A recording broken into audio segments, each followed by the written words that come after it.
This story is based on real events and social changes.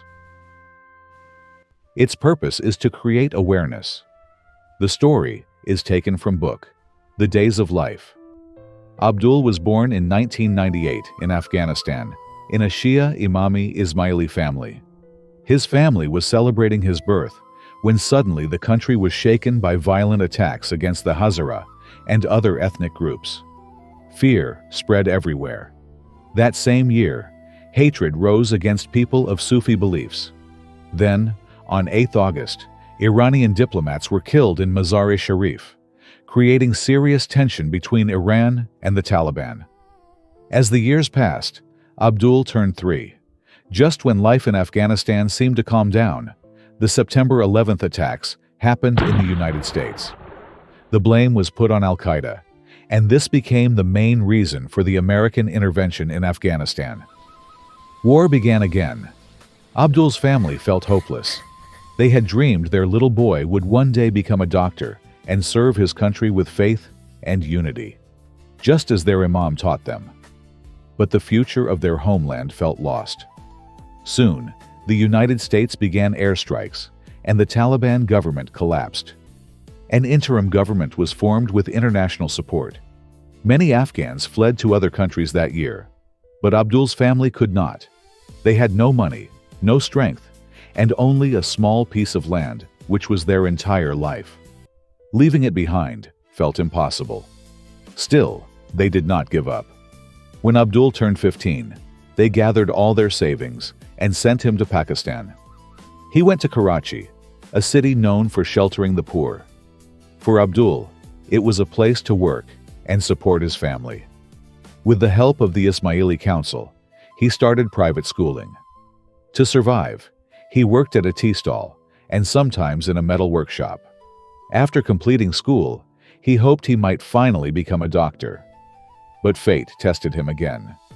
As he prepared for college, bomb blasts began in Pakistan, and the blame fell on the Taliban. Because of this, every Afghan was viewed with suspicion. Abdul struggled to stay safe. Then, the government of Pakistan announced that all Afghan citizens must leave the country. Abdul was among those forced to return. But now, Afghanistan was under Taliban rule again. They had imposed severe restrictions, even on the internet. Life became darker than ever.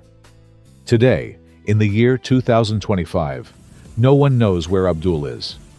We do not know if he has given up or if he still dreams of becoming a doctor.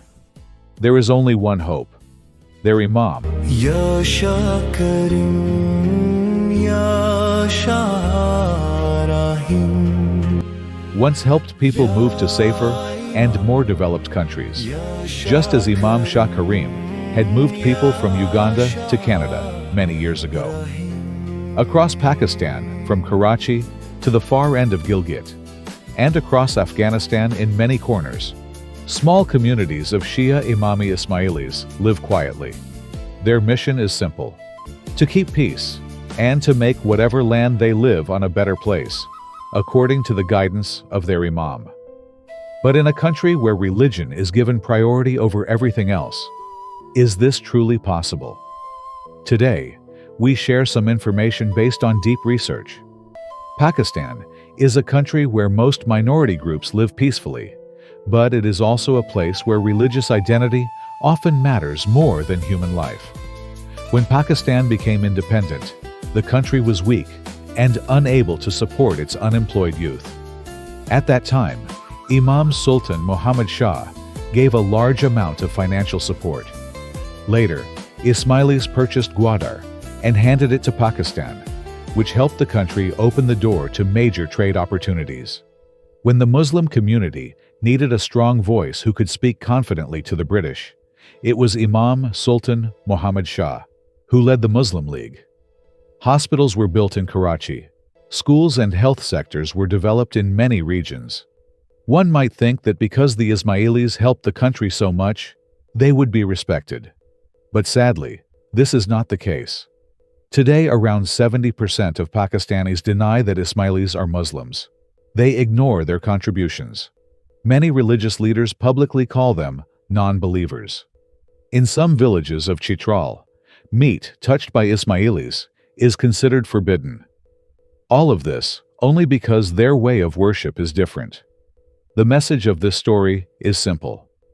Religion was made for humans, so first learn humanity.